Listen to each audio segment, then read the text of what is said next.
Hello, நமஸ்காரம் எல்லாரும். அஞ்சாவது நாள் ஆஃப் நவராத்திரி,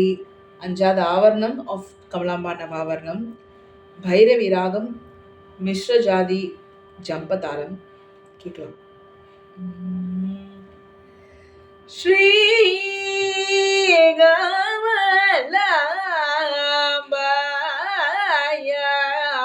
பரம் நஹிரே रेचिद श्री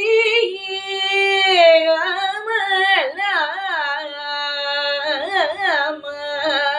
परम नहीं रे रेचिद शक्त्यादि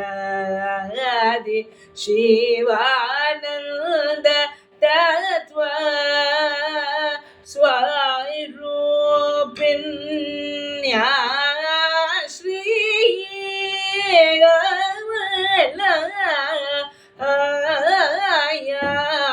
परम नहीं रे रेचिद शक्त्यादि शिवानंद तत्व स्वरूपिण्या श्री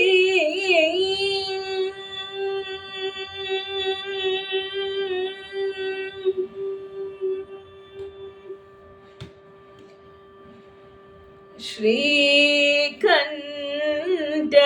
विष्णुविरिञ्जाति जनहीत्याः शिवात्मक विश्वकर त्यागकर इत्याग श्रीकर बहिर्दशार चक्रस्थित्यासेवित भैरवी भार्गवी भारत्या श्रीकर बहिर्दशार चक्रस्थित्यासेवित भैरवी भार्गवी भारत्या श्री कमलाम्बाय परम नहीं रे रेचिद शक्त्यादि शिवानंद तत्व स्वरूपिण्या श्री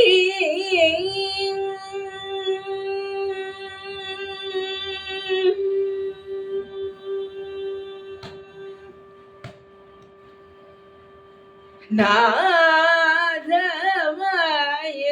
सूक्ष्मरूप सर्वसिद्धि प्रदाधि दश शक्त्याराहित मूर्ते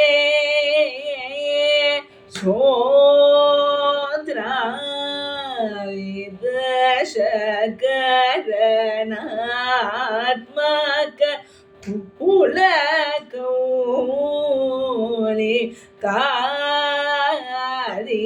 बहुवितो पासित कीर्ति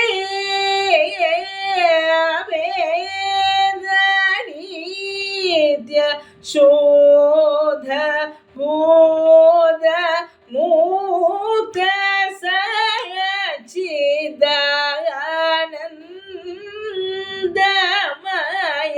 परमात्मैत स्फूर्ते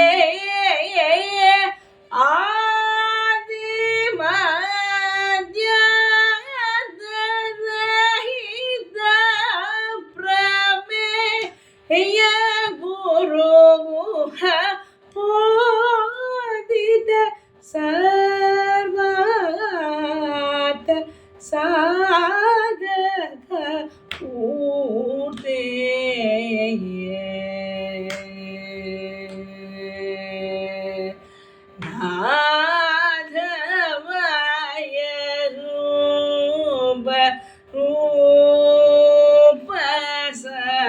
सर्वसिद्धि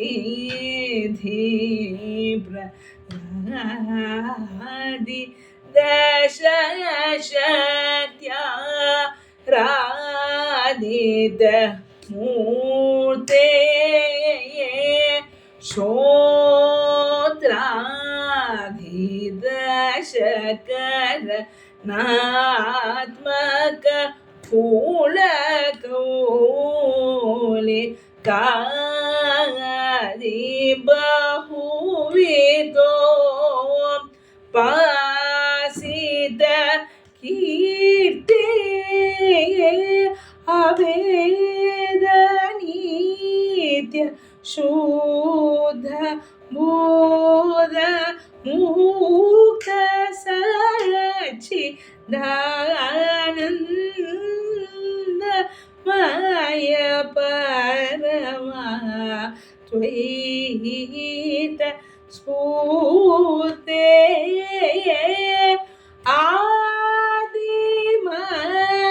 आदिमध्यान्त रहिता प्रमेय गुरुः मोदित सर्वार्थ साधक मूर्ते मूलादिनवाधार व्यावर्त दशध्वनि भेदज्ञ योगी ब्रह्म संरक्षण्याः अनादिमाया विद्या कार्यकारण विरोधकरण भटुध कटाक्ष वीक्षण्या श्री कमला पारं नहि रेषिदशेद्यादि शिवानन्द तत्त्व स्वरूपिण्या मूलादिनवाधार व्यावर्त दशध्वनि वेदज्ञ योगी ब्रह्म संरक्षण्याः अनादिमाया विद्या कार्यकारण विरोधकरण भटुधर कटाक्ष वीक्षण्या श्री आया परं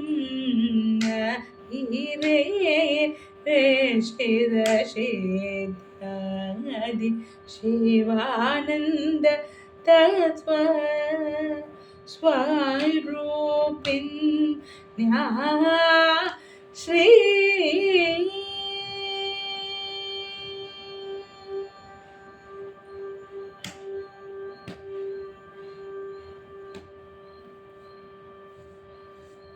அஞ்சாவது ஆவரணம் நல்லபடியாக முடிஞ்சுது. நாளைக்கு மீண்டும் ஆறாவது ஆவரணத்தோடு சந்திப்போம்.